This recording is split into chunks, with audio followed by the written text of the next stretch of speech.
Welcome to Vicious Whispers with Mark Tullius, your source for horror, sci-fi, suspense, and all things violent.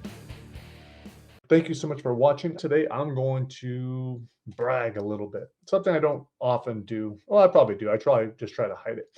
Um, but I want to talk about all the different books. I think there's a cool way to kind of introduce myself, let you guys know what I write, why I write it, how it's affected me. I even put my books in order when I wrote them. And I could also tell you a little bit about what I was going through at some of those points. Went through a couple of depressions, different things like that, where I almost shut everything down, almost gave it all up. There's so many times where I just wanted to quit. And then at the very end of the episode, I will read another chapter from Try Not to Die at Dethfest. Last week, it got a little bit long. I was tired, and so I cut it halfway through. So we'll finish that. I'll read one of the death scenes for you as well.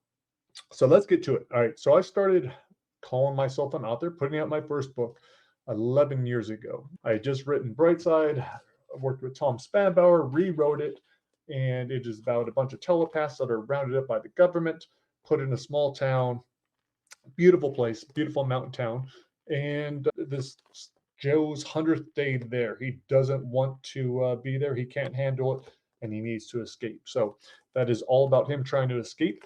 The German version of that is currently being looked at as a possible movie. Who knows whether or not it will happen? If it does, that's super cool. If not, no big deal. I've always seen it as a movie. But yeah, that's what got me started. Pretty dark, not horror, but some horrific stuff in it. Definitely a couple triggers. There's suicide in there and some other stuff, but I thought it was really cool. I enjoyed it. Still one of my favorite books. When there's someone at a convention, they don't know what kind of books they really like, I'll generally tell them to read the first couple pages of that. Actually, the first page. If they turn the page, then I know I have them hooked, because either you're going to like it a lot or you're going to think it sucks. So, which is what I would want. The very next year, I put out Try Not to Die at Grandma's House. This is a new cover. The original actually had illustrations in there by my buddy Martin Kelly, tattoo artist. We got rid of the illustrations, changed the cover up, but this was my first Try Not to Die. I didn't take it too seriously. I didn't know I was going to turn it into a series. I thought it was just going to be a one-time thing, kind of fun. But in this, every choice that you choose wrong on the decision points, you die. So that's what made it fun for me. I used to love Choose Your Own Adventures as a kid, and that is why I started writing them. But yeah, so that was right after Brightside. Meanwhile, I was working on 25 Perfect Days. This is the 25 Perfect Days plus 5 more, so it has 30 stories. They're all interconnected. This is dystopian. Most of these stories started out as horror stories. I was selling them before I launched Brightside. I was still writing. I was writing a lot. I was writing a lot of short stories. Several of these short stories I reworked for 25 Perfect Days. My wife suggested that I combine all these stories into one world. That was such a good suggestion. I took that and ran with it, made up, I don't know how many other stories, maybe 10, 12, 14 to fill out the all 30. So this one was a lot of fun. Made a short little film, 5 minutes alone. That's the first story in this book. Let's see. After that, I came out with Twisted Reunion. This is probably my favorite collection of short stories that I have. 28 horror stories. Again, these were similar to 25 Perfect Days, where I repurposed stories. I think about half of these stories had been already published in small magazines, stuff like that. I reworked them. I couldn't stand seeing the original versions, even though they'd only been out for a couple of years. I reworked them into this. Had a great time with it, and that's still probably the highest. Well, it's the most ratings I have out of any book. I think it's 450 or so, and has a positive rating. People seem to like it a lot.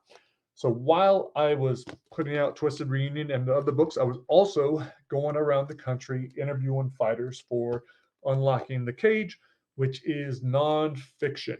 I went to 100 gyms in 23 states, interviewed 340 fighters, maybe another 60 coaches or so, to try to understand who fighters are, MMA fighters, and why they fight. I could never understand why I fought. I was terrible at it.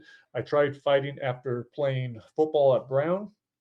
I'd done some kickboxing before, but when I came back, got into bodyguarding, started learning more self-defense, realizing jiu-jitsu is pretty cool. I like to grapple, and I just threw myself into fighting, even though I wasn't any good at it.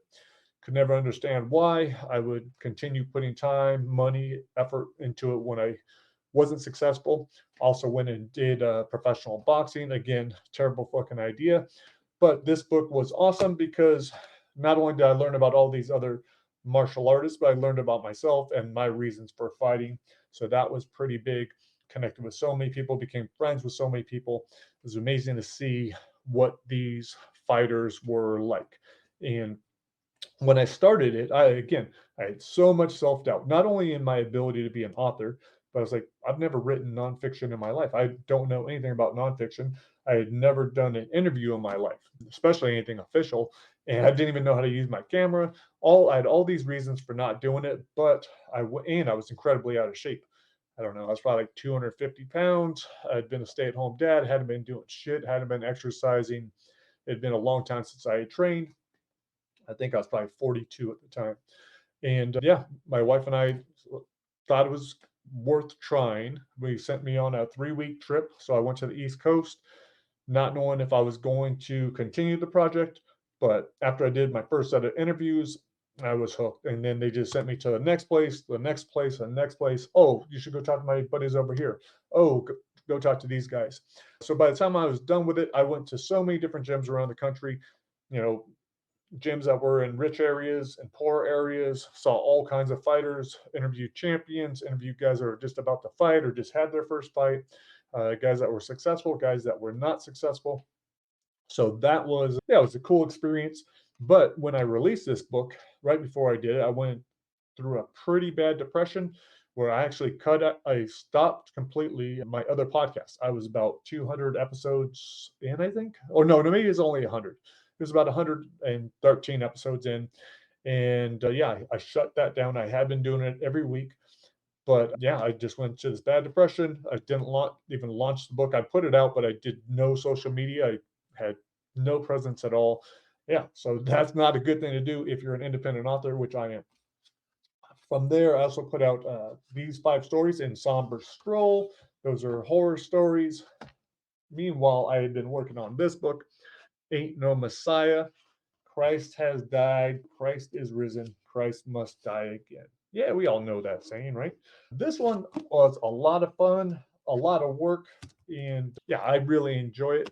I think people that want a tougher read, not a challenging read, but I don't know. A lot of people get triggered by it because of the religious subject matter, but deal with it. It's about this guy. It starts off with this man, Joshua, who's on top of the biggest church in the world. The entire world is watching him and voting on whether or not he needs to kill himself in order to save the world. So it gets a little bit perverted, a little bit dirty, a little bit sad, but it's the first book in a 5-book series. The only problem is I have not been working on book 2, which is already halfway done. It's been sitting there forever. But that is because I went back into Try Not to Die. This is Try Not to Die on Brightside, which I wrote with my friend Donna Gonzalez, a badass black belt. She helped create this awesome character in Becky, 16-year-old who does jiu-jitsu. She is in the same place as Joe. This takes place on day 100, the day of the escape, and it is her trying to survive. So again, every couple of pages, you have to choose what happens. If you choose wrong, you die, which is the best part of it. From there, that fueled Beyond Brightside, the sequel to Brightside, continues the Try Not to Die in Brightside story, and fix my screen. Continues that story. I think it takes place in LA. A lot of violence, much more action than the original. I had a lot of fun with it, but I then went on to put out Try Not to Die in the Pandemic with John Palisano. We started writing that right when the pandemic hit. We didn't know it was going to last so long, be such a big thing, but we put out that book. This isn't so much about a sickness. It is about a sickness causing this boat to be stuck at sea. Domestic terrorists take it over, these newfangled pirates, and try to kill our characters. So it is more of like a Die Hard on a cruise ship. From there, I put out Untold Mayhem. These are 24 tales of madmen, monsters, and misery. So yeah, horror is definitely my base. It's what I enjoy. I can't imagine writing a happy story. Why the fuck would you write a happy story? Like, no, there's so much depth in this world. Let's embrace that. But anyhow, that's Untold Mayhem. In, I think, 2020, I released TBI or CTE, or actually 2021, What the Hell is Wrong with Me? So in this book, I had to look at the brain damage I did through football, fighting, reckless lifestyle, smoking weed since I was 15, just everything. I thought I was fine, but it turned out I definitely wasn't. Definitely had a lot of issues, but thankfully I did this, because if I had not, I would have been dead. I would have killed myself, killed someone else. It would not have been good. I was headed in the wrong direction. I didn't know why. I thought it was normal. But once I started repairing my brain, once I started doing better, then that's when I was like, oh shit, thank God I did this. And this is a book that I tell everyone about, especially because of how much it's helped my entire family. Some of the techniques in here, some of the therapies, especially neurofeedback, all of the members of my family have done. It's helped my daughter, my son, my mother. It helped her so much. Her sleep had been terrible for years, and it really made a huge difference. And now she's no longer, she had tested pre-dementia. After the neurofeedback, she didn't. So for me, that is huge. After that, we had Try Not to Die in the Wizard's Tower. My buddy Michael Sage Ricci did an amazing job with this. He is the one who wrote it. He is, I think he has 30 plus years as a dungeon master. He loves playing D&D.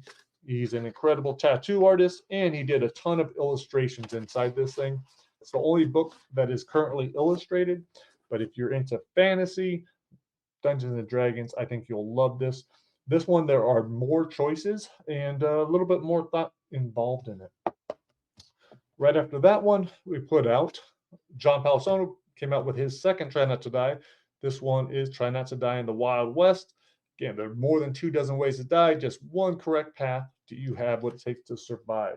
So, yeah, if you pick wrong, you die. There's some brutal deaths in there. I know one of my buddies was saying, oh, I thought it was going to be, like a little fun cowboy thing, and not a big deal, not that adult, but there are some adult scenes, a lot of violence. That's what we like. Trying to Die at Ghostland did this with Duncan Ralston. His Ghostland trilogy is amazing. I love it. I think it's incredible. So I was blown away when he agreed to write a Try Not to Die set in it. This is the same opening day. It's like Jurassic Park, but with ghosts. All the ghosts get out, start killing everyone. And it is about this girl that is trying to survive along with her friends.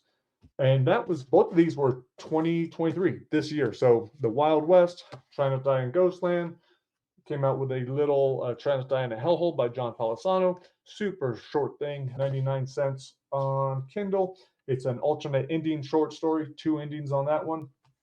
Then one of my favorites, Try Not to Die at Dethfest. There are 15 bands that play at Dethfest. I wrote this with Glenn Heaton.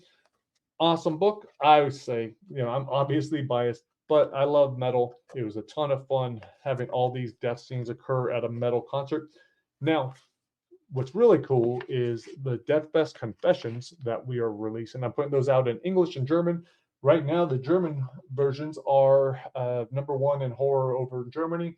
#3, might be #2 right now, and I believe #8 or so. So those books are kicking ass. About to release the ebook 4. They're all standalone stories, about 5,000 words. That one is by John Cohn, who wrote Slash Tag. So that'll be out next week. That's an awesome story as well. That's Fighting Fire with Fire. You can pick all those up. The other stories out now are Die Forever, B is for Brother, and Eat Me. 2 of those stories, Eat Me and Die Forever, are extreme horror, graphic sexuality, graphic violence. If that's not your cup of tea, then skip those ones. But yeah, Dethfest was a lot of fun. Those Dethfest confessions were awesome. December, Christmas time, we are going to release the Dethfest Confessions, the Devil's Playlist. That'll be the complete anthology of the 15 or 16 stories. I think I only need one more. I have to edit some more, and we'll be all done with that. So that will be coming out. Also just released Try Not to Die Back at Grandma's House. This is a the sequel to Grandma's House, obviously, but it's quick, it's fast. It's the shortest. Try Not to Die. I think it's only about 25,000 words. Did this with P.W. Foyts, and yeah, it's fun. Only a dozen ways to die, but I think it's a lot harder because there are, I think, three choices, or just about three choices on every decision point. Coming next will be Try Not to Die at Slash Tag, based off of John's book Slash Tag, which I like. This was one of my favorite reads of, if not the favorite read of 2023. It was definitely up there. So super cool to be doing that. I just got it from him last week. Again, this is kind of like the one that my buddy Sage did, where I am simply the editor. John didn't leave me anything to do. He already gave me a complete book. All I'm doing is putting my edit on it. I will give it back to him. He'll take changes, reject them, and then we'll pass it on to another editor who will do a better job. And then we will have a finished book. And then right after that, originally this was going to be the December release, but I have not been able to be creative. This is Trying to Die in a Dark Fairy Tale. So that one, I still haven't written the death scenes. I got to look at them when I flew to Germany. I was thinking about them. I was like, okay, yeah, we do want to do this and this. But because of doing all this work on the Dethfest confessions, having to, read them, even that, reading a couple of 5,000 word stories a week, plus trying to do other stuff, it's been a lot. It's totally zapped my creativity. So yeah, I'm going to have to wait until John's done. We'll do Slash Tag. I'll be done with that in a week or two. Then I'll jump on the Dark Fairy Tale. So that'll probably be released, I don't know, maybe February or March. I'm not sure about the other books, but there are so many more that are coming. It's kind of crazy. Part of me, is not ideal because, I want to do the other 5 books, the other 4 books in the Messiah series. I have another book, Our Fucked Up Little Family. I wanted to put that out. There's a lot of other things. There's a trilogy that I have tattooed on my back. I have the cover of a book on my back, and I'm probably never going to write the fucking thing. So there's all that. But I also realize the importance of the Try Not to Die series. I think it is going to take off. Whenever I talk to people, especially like new readers, experience this a lot at the book fair in Germany. They just love the idea, like, oh, I haven't seen those books in forever. It's been so long since I've seen that kind of book. Oh, I get to decide. Oh, and you die every time. So that, I don't know, people have a lot of fun with it. So that is why I am going to go ahead and put it in front of my other stuff. So yeah, I think it is worth it.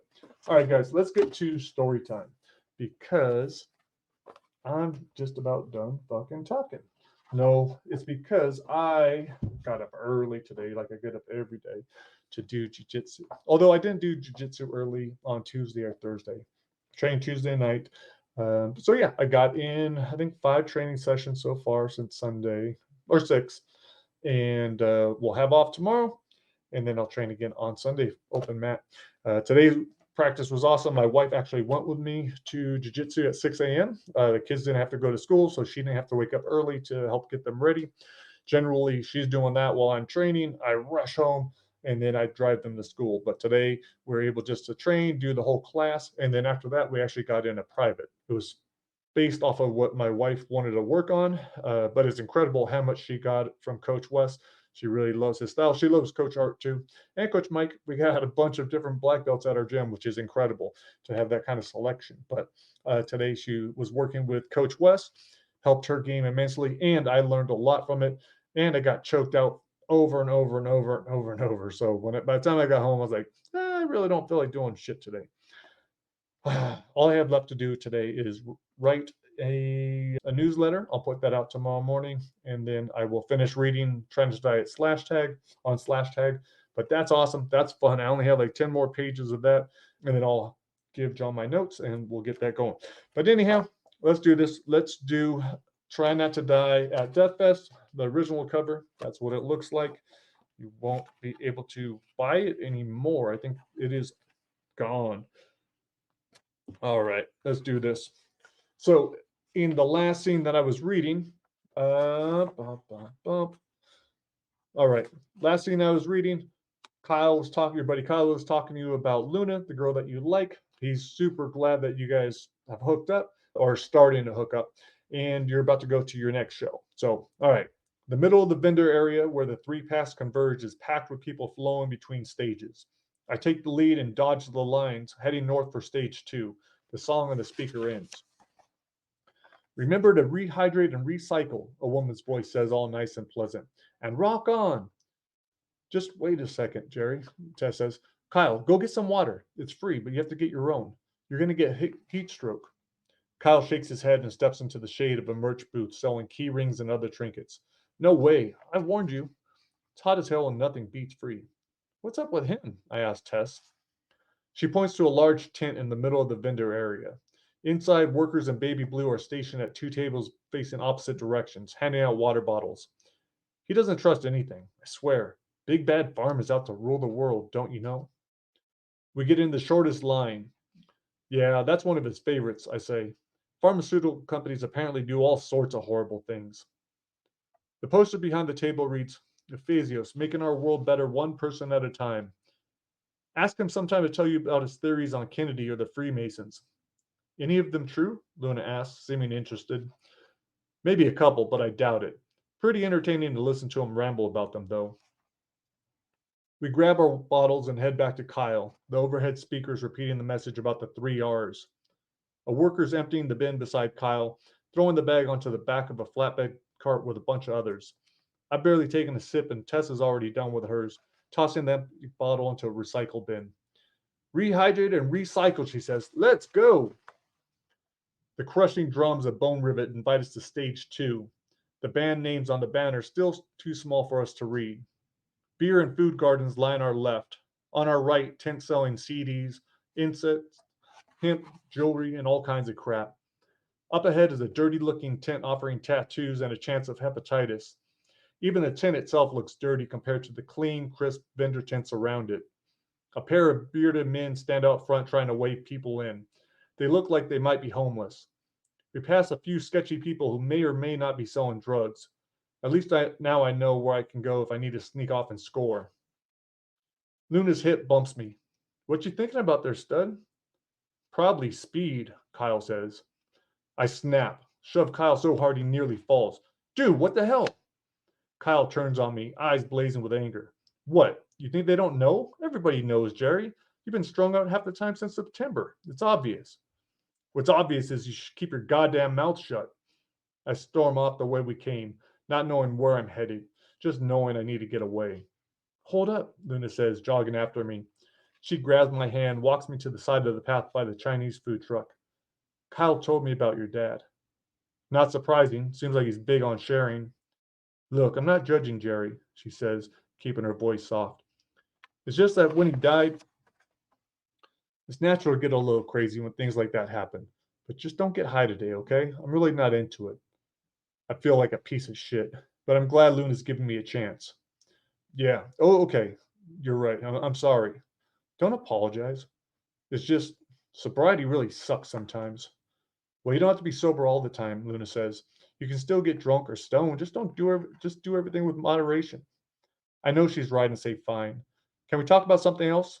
Yeah, of course. She offers her hand. You ready to rock? I'm still pissed at Kyle, but with her hand in mine, I can let it go. He's just trying to help after all. Hell, if it weren't for him and my music, I'm not so sure I'd still be in school. Tess and Kyle are waiting for us at the end of the vendor tents, past a large barbecue pit that smells amazing. The smoke stings my eyes, but it gives me an excuse for the tear rolling down my cheek. All right, Luna says, breaking ice. What's the plan? Tess jumps off the table and points at the stage 2 banner. Bone Rivet, Sex, Mary Jane's Mother, Bluttrinker, Flamethrower. The only band I care about here is Sex, Tess says. Luna wants to see them too, so I keep to myself that the band is radio station lame. The song ends with a roar from the crowd. Beer than Bone Rivet. That's where I'm headed, Kyle says, not bothering to look my way. You guys can meet up with me after. I really want to check out the suspension tent, Luna says, nodding at the huge setup in the open field between us and stage 1. I'm okay with Bone Rivet, but I want to eat first, Tess says. Let's grab a quick bite. That Chinese smelled delicious. What do you say, Jerry? Luna asks. Do you like Chinese? Yeah, it's good, she says. Maybe not my favorite, but I like variety. Same here. I don't know what the best call is. Kyle might want to be on his own for a bit, and I'm getting hungry. More than anything, I want to be close to Luna, but I hate needles and don't want her to see me all squeamish. All right, guys. So you have a decision to make. You can check out the suspension tent with Luna. You can go with the girls to get Chinese food, or you can get a beer and watch Bone Rivet with Kyle. So what would you do? Check out the suspension tent with Luna. Go with the girls to get some Chinese food, or get a beer and watch Bone Rivet with Kyle. All right. I'm going to say you should probably get some Chinese food because you're starving. And I don't know. I just think that's probably a cool decision. Drinking beer sounds like it's hazardous, might get you killed. So let's go with the safe choice. Go get some Chinese food. All right. Last thing I want to do is hang out with Kyle, and I'd probably puke all over Luna if we watch the suspension show. I'm starving, I tell them. Chinese sounds excellent right about now. Whatever, Kyle says and walks away. Luna takes my hand, helping me forget I'm still kind of pissed. Chinese it is, she says, leading us to the truck. This is my kind of menu. Only 6 items to choose from, a huge number sign next to pictures of each one. Ooh, Luna says, roasted duck. Tess wants the Kung Pao chicken. The sweet and sour pork is calling my name. Luna places the order with a chubby-cheeked Hispanic working the window, his face dripping with sweat. He tells her it's $45. I got it, I say, handing the guy my debit card. He runs it and slides it back at me, making it fall to the dirt. Nice try. I pick up the card. What? Nice try, he says, real slow like I'm stupid. It's declined. It can't be, I say, wondering if I charged something when I was drunk last night. Rerun it. It's fine, Jerry, Luna says, handing over her card. No, it's not, I say, hating the worker's grin. This guy's just an idiot. Jerry, Luna says. Screw you, broke boy, the worker says, brave behind his window. I can't control the anger flowing through me, and I flip him off with both hands. You fat fuck. That's the guy's trigger. His eyes go wide, nostrils flare. What'd you say? You heard me, bitch, I say, barely aware that Luna and Tess are walking away. I got something for your ass, he says, moving away from the window. I get closer to the window, his back to me as he slides on a thick pair of heat-resistant gloves. You ain't doing shit, loser. He spins back to the window with a silver tray, a cloud of steam coming off of it. Here you go, he says, tipping the tray and tossing the burning oil on my face, my hands, my chest. I shriek from the pain, my world going black. Try again on page 59. All right, you guys fucked up. You guys killed the character. Terrible decision, but you still have another chance to die.